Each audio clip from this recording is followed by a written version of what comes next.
राजीव गांधी। राजीव गांधी का जन्म 20 अगस्त 1944 को मुंबई में हुआ था।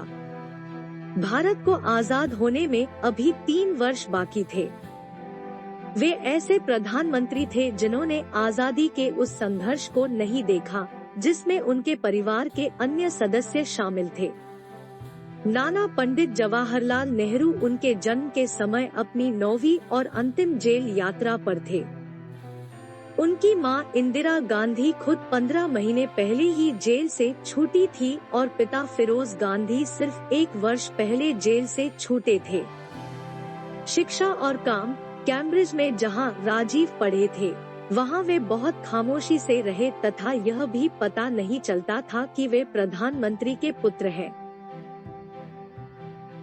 एक बार तो जानकारी लेने पर उन्हें यह बताना पड़ा था कि महात्मा गांधी से उनका कोई रिश्ता नहीं है, बिना यह बताए कि वे पंडित नेहरू के नाती हैं। दूसरे विद्यार्थियों की तरह कभी कभी उन्हें भी पैसों की तंगी से गुजरना पड़ जाता था। अपनी छुट्टियों के दौरान उन्हें फल चुनने, आइसक्रीम बेचने, ट्रक लोड करवाने तथा बेकरी में नाइट शिफ्ट में काम करना पड़ जाता था। राजनीति में कदम। इंदिरा गांधी के पुत्र और जवाहरलाल नेहरू के नाती होने के कारण बालक राजीव का पालन पोषण सत्ता के प्रभामंडल के इर्द गिर्द हुआ। राजनीतियों और वैदेशिक कूटनीतिज्ञों की आवाजाही को करीब से देखने का उन्हें पर्याप्त अवसर मिला था। हालांकि उन्होंने खुद कभी सत्ता के आसपास आने की कल्पना तक नहीं की थी, लेकिन संजय गांधी की मृत्यु के बाद अपनी मां इंदिरा गांधी को राजनीतिक सहारा देने के लिए उन्हें अनिच्छा से भारतीय राजनीति में आना पड़ा। फिर एक दिन ऐसा भी आया कि मां की मृत्यु के बाद उन्हें खुद भी सक्रिय राजनीति में आकर सलीब पर चढ़ना ही पड़ा। राजीव गांधी ऐसे युवा प्रधानमंत्री थे जिन्होंने समाज के सभी वर्गों के लोगों को अत्यधिक प्रभावित किया था। इस राजनीतिक सफलता कुशलता का कारण यह था कि राजीव गांधी को अपने पिता फिरोज गांधी से अपना काम खुद करो की प्रेरणा मिली थी।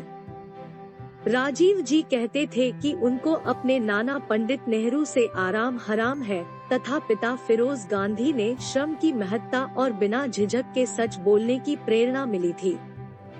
अपने पिता से ही उन्होंने पाश्चात्य शास्त्रीय संगीत का शौक पाया था, जबकि इसके पहले उनकी मां का सोचना था कि नेहरू लोग संगीत प्रेमी नहीं होते।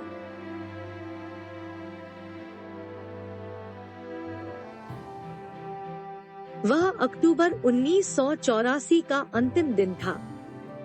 दिल्ली चुनाव से पूर्व के वातावरण में डूबी हुई थी। इंदिरा गांधी ने 2 महीनों के भीतर आम चुनाव करवाने का मन बना लिया था। उस समय उन्हें टीवी के लिए एक इंटरव्यू देना था। जैसे ही वे एक सफदरजंग रोड स्थित अपने आवास से एक अकबर रोड स्थित कार्यालय के लिए निकली, उनके सुरक्षा कर्मियों ने उन पर गोलियां चला दी। अचेतन अवस्था में और क्षतविक्षत रूप से उन्हें आर धवन और सोनिया गांधी द्वारा कार से अखिल भारतीय आयुर्विज्ञान संस्थान ले जाया गया, लेकिन उन्हें बचाया नहीं जा सका। उसी दिन शाम को राजीव जी को प्रधानमंत्री पद की शपथ दिलाई गई। राजीव गांधी बहुत ही उदार प्रवृत्ति वाले व्यक्ति थे। श्रीमती इंदिरा गांधी की मृत्यु के बाद प्रधानमंत्री पद की जिम्मेदारी इनकी कंधे पर आ गई थी, जिसकी वजह से इन्हें राजनीति में आना पड़ा था, जबकि राजनीति में आने से पहले राजीव गांधी इंडियन एयरलाइंस में एक पायलट थे। 31 अक्टूबर 1984 को माता इंदिरा जी की हत्या के बाद जब पहली बार राजीव गांधी ने प्रधानमंत्री पद की शपथ ली तो वे विश्व के लोकतंत्र के इतिहास में सबसे युवा प्रधानमंत्री थे। 1984 में ही वे इनका अध्यक्ष बने। हालांकि राजीव गांधी को सत्ता का कोई प्रत्यक्ष अनुभव नहीं था, फिर भी उन्हें अप्रत्यक्ष रूप से गहरे अनुभव प्राप्त थे। इंदिरा गांधी के निधन के 13वें दिन जैसी कि उनकी इच्छा थी, हिमालय पर उनकी भस्मी उनके पुत्र द्वारा बिखेर दी गई। उसी दिन राजीव गांधी ने रेडियो और टेलीविजन पर राष्ट्र के नाम संदेश दिया। यह उनका पहला नीतिगत संबोधन था जो कि विज्ञान, टेक्नोलॉजी और राष्ट्र के स्वाभिमान को व्यक्त करता था। इस भाषण में राजीव गांधी के शासन का मूल मंत्र इस प्रकार प्रकट हुआ: एक साथ मिलकर हमें एक ऐसा भारत बनाना है जो 21वीं सदी का आधुनिक भारत बने।